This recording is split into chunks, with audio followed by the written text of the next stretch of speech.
जय हिंद साथियों। तो आज हम देखेंगे बाल मनोविज्ञान का प्रैक्टिस सेट, पहला प्रैक्टिस सेट, जिसमें हम देखेंगे 30 बहुत ही इंपॉर्टेंट प्रश्न। तो हमारे साथ बने रहें और वीडियो को अंत तक जरूर देखें। इसी तरीके से आपको प्रैक्टिस सेट मिलते रहेंगे और हमारे साथ प्रैक्टिस करते रहें और एंड में बताएं कि आपके इन 30 क्वेश्चनों में से कितने क्वेश्चन सही हुए हैं। तो देखते हैं हम पहला क्वेश्चन अपना। पहला क्वेश्चन है, पियाजे के अनुसार निम्नलिखित में से कौन सी अवस्था है जिसमें बच्चा अमूर्त संकल्पनाओं के विषय में तार्किक चिंतन करना आरंभ कर देता है। तो वो अवस्था है ऑप्शन नंबर बी, औपचारिक संक्रियात्मक अवस्था, जो आती है 11 वर्ष एवं 11 वर्ष से ऊपर। ऑप्शन नंबर बी इसका सही आंसर हो जाएगा। आगे देखेंगे, प्रश्न नंबर 2 देखेंगे, बच्चों में बौद्धिक विकास की 4 विशिष्ट अवस्थाओं की पहचान की गई है। तो किसने पहचान की थी 4 विशिष्ट अवस्थाओं की? ये पहचान की थी पियाजे ने। ऑप्शन नंबर डी हमारा सही आंसर हो जाएगा। अगला प्रश्न देखेंगे, प्रश्न नंबर 3, विकास कभी न समाप्त होने वाली प्रक्रिया है, यह विचार किससे संबंधित है? तो किस सिद्धांत से यह विचार संबंधित है? तो ये संबंधित है निरंतरता का सिद्धांत से। निरंतरता का सिद्धांत कहता है कि विकास कभी न समाप्त होने वाली एक प्रक्रिया। ऑप्शन नंबर बी हमारा सही आंसर हो जाएगा और सीटेट 2011 में आया हुआ क्वेश्चन है। अगला प्रश्न देखेंगे, प्राथमिक स्तर पर एक शिक्षक में निम्न में से किसे सबसे महत्वपूर्ण विशेषता मानना चाहिए?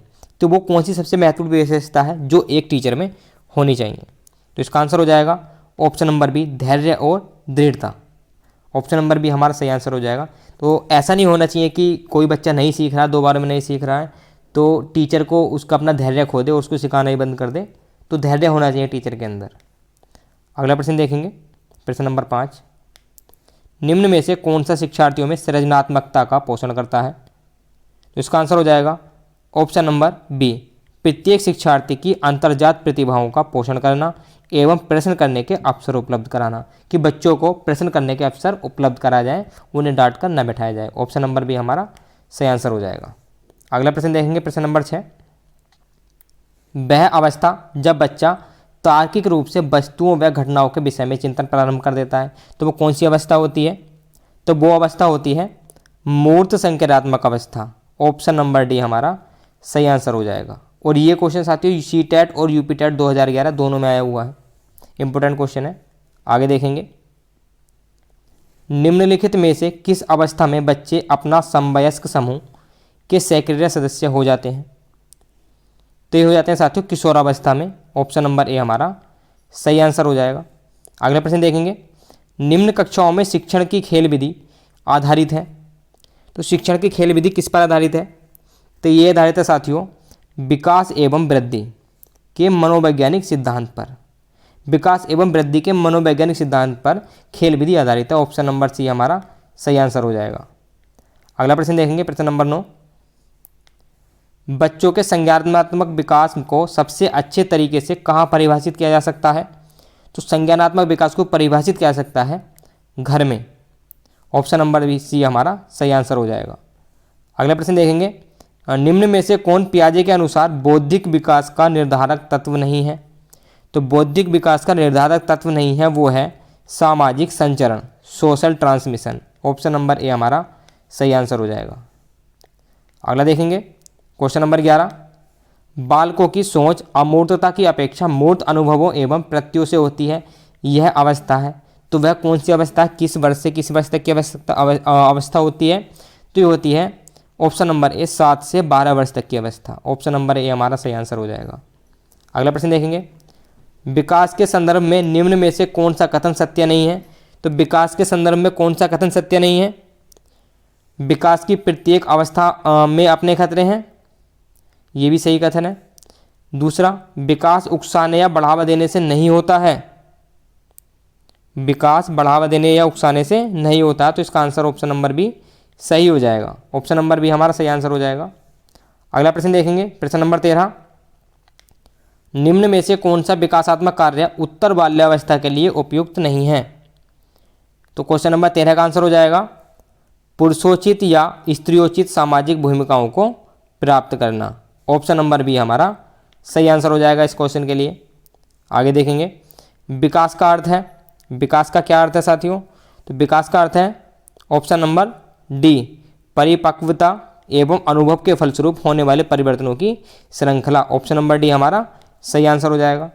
अगला प्रश्न देखेंगे, प्रश्न नंबर 15। खिलौनों की आयु कहा जाता है, तो किस एज को खिलौनों की आयु कहा जाता है? ये कहा जाता है पूर्व बाल्यावस्था को। ऑप्शन नंबर ए हमारा सही आंसर हो जाएगा इस प्रश्न के लिए। आगे देखेंगे, निम्न में से कौन सी पूर्व बाल्यावस्था की विशेषता नहीं है? तो कौन सी पूर्व बाल्यावस्था की विशेषता नहीं है? इसका आंसर हो जाएगा खेलने की व्यवस्था, खेलने की अवस्था। ऑप्शन नंबर डी हमारा सही आंसर हो जाएगा। आगे देखेंगे, प्रश्न नंबर 17 देखेंगे, उत्तर बाल्यावस्था में बालक भौतिक वस्तुओं के किस आवश्यक तत्व में परिवर्तन समझने लगते हैं?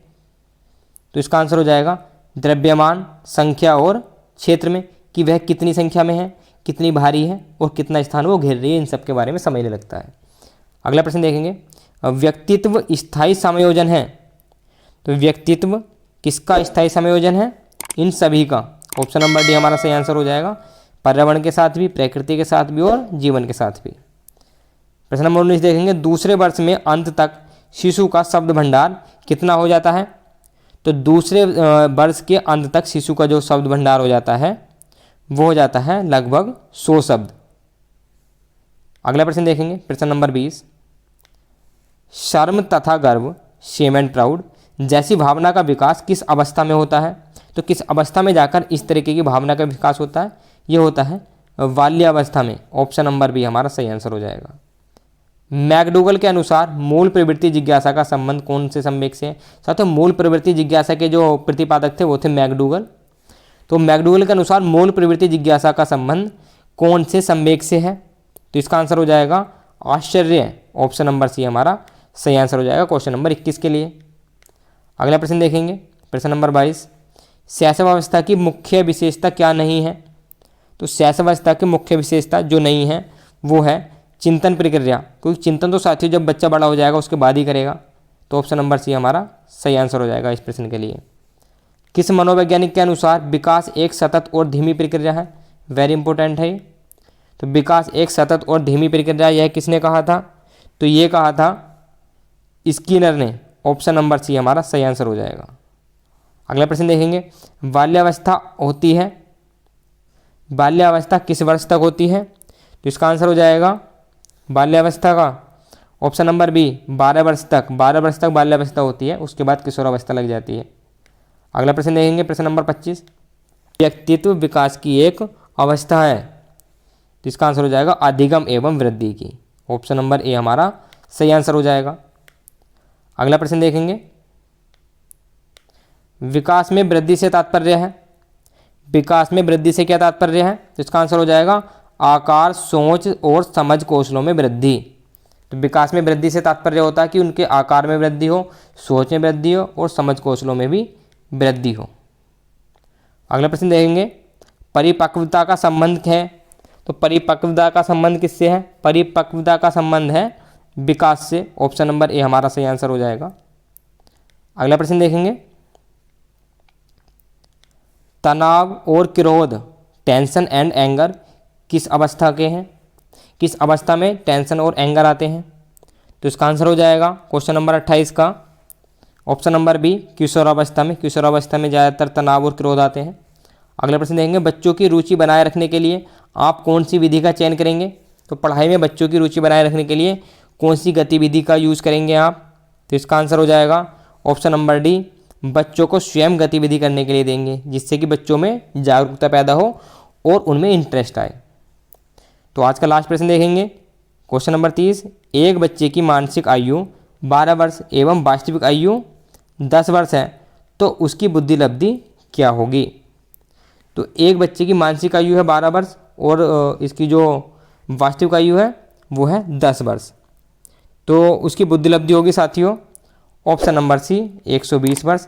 निकालते कैसे हैं? निकालते इस तरीके से हैं, मानसिक आयु को ऊपर रखेंगे और नीचे रखेंगे उसकी वास्तविक आयु को, गुणा कर देंगे 100 से, तो यहाँ से 0 से 0 कट जाएगा और हमारा आ जाएगा 120 बुद्धि लब्धि हो जाएगी। हमारी IQ कितनी आ गई है इसका? 120 आ गया। तो ये थे हमारे बाल विकास के 30 बहुत ही महत्वपूर्ण प्रश्न। इस तरीके से आपको प्रैक्टिस सेट मिलते रहेंगे, हमारे साथ बने रहें।